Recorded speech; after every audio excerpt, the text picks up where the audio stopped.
এতদিন শুনেছিলাম রায়বাগিনী ননদিনী। আসলে কি বলুন তো, ননদ হলো অফিশিয়াল স্পাই এজেন্ট। স্পাই।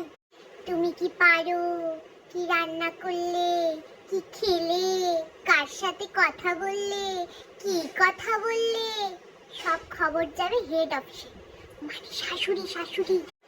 আর যদি তার পছন্দ মতো না হয়েছো, ভাই রে ভাই, তখন বুঝবে কেমন লাগে।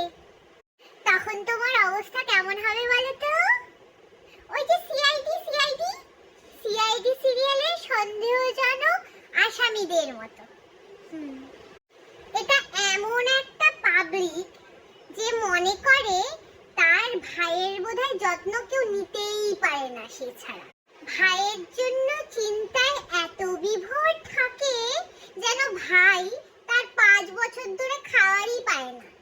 এরা ভাইয়ের বিয়ে হলে মনে করে যে এই বুঝি তার ভাইটা বন্দি জীবন কাটাচ্ছে।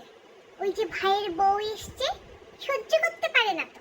তোমরা কিন্তু আবার এই ভিডিওটা ননদের সামনে দেখে ফেলো না, তাহলে ভাববে তুমি তাদের শুনিয়ে ভিডিওটা দেখছো, তখন বুঝবে ঠেলা কেমন লাগে।